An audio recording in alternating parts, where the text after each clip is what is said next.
Umabot na po ng 55 ang bilang ng mga namatay sa paglubog ng barkong MV St. Thomas Aquinas sa lungsod ng Talisay sa lalawigan ng Cebu. Ayon yan sa tagapagsalita ng Philippine Navy. 65 pasero ang nawawala hanggang sa mga sandaling ito.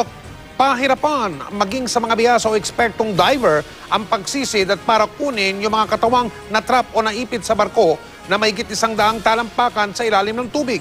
Mula sa Cebu, nakatutok live si Ivan Mayrina. Ivan? Mike, 3 araw na nakalipas mula ng lubog ang MV St. Thomas Aquinas pero hanggang ngayon ay mahigit 6 na po pa rin ang nawawala. Nagpapatuloy naman ang search, rescue and retrieval operations sa mga technical divers sa hinalang malaking bilang ng kanilang mga pinaghahanap ay nasa loob ng lumubog na barko. Sumama tayo, Mike, sa retrieval operations ng Philippine Navy kanina at narito ang aking report. Identify the passageway. Sa lalim na may 150 talampakan, 3 kilometro ang layo mula sa Port of Cebu, nakahimlay ang MV St. Thomas of Aquinas. Lumubog ito ng nakatagilid pakaliwa. Kuha ito ng composite team ng Navy, Coast Guard at Civilian Technical Divers. At a depth of 25 meters, the visibility is already limited. Gamit ang malalakas sa flashlight, tumambad ang bahagi ito ng barko na may malaking butas sa gilid. Kita rin ang dinaanan ng tila paghiwa ng bumanggang cargo vessel na Sulpicio Express 7. Makikita rin ang patuloy na pagsirit ng bunker fuel mula sa barko. What we call the impact area, the collision area. So you can see that this plating of the ship, the rivets have been, the plating has separated away from the main hull. You see that the oil is also spilling out. Natukoy na rin ang daanan papunta sa mga passenger cabin at kantin ng barko kung saan pinaniniwala ang marami ang natrap at kasamang lumubog. Makikita rito ang mga nagkalat na bagahe ng mga pasahero at ibang nakaharang na debris na nakapagpapahirap sa pagpasok. Peligro ito sa mga diver na posibleng maipit kapag gumalaw ang mga debris. Sa pagdaan ng kanilang kamera sa loobang bahagi ng passenger cabin.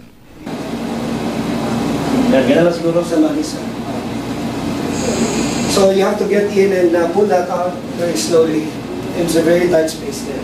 Sa ngayon, nasa mahigit 6 na po pa ang nawawalang pasahero. But our divers are doing its best to locate all those missing personnel. If there are more than 80 personnel, we will look for those 80 personnel so that just to comfort those relatives. Lord God, sumasamo po kami sa iyo sa pangalan ni Jesus. Ang grupo namang ito ng technical divers ng Philippine Navy nanalangin muna bagong kanilang misyon. Kabilang sa kanila sina PO2 Carlo Montiel at PO3 Rogelio Brizuela na bahagi ng technical divers team na nakakuha sa katawan ni DILG Secretary Jesse Robredo sa Masbate. Di birong peligrong sinusuong ng mga technical divers ng Philippine Navy sa kanilang bawat pagsisid. Bagamat sanay at bihasa sa mga ganitong klaseng operasyon, iba yung pag-iingat pa rin ang kailangan gawin. Isa sa mga pinakamahirap na trabaho ito sapagkat ito papasok ka sa loob.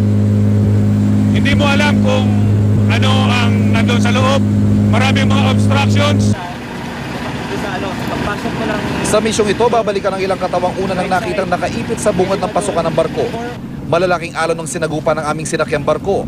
Pagdating doon, may mga nakaantabay ng mas maliliit na bangka sa paligid.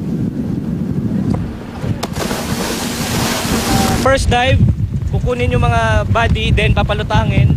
Pagkalutang, kukunin yung mga nasa surface. Makalipas lamang ang ilang minuto, 5 nang lumulutang, 2 yung sa Coast Guard na rubber boat, 1 yung sa Navy. So may head count na 8 na dead bodies, over. kabilang sa 8 lumutang na katawan, ang isang babaeng buntis at isang maliit na bata.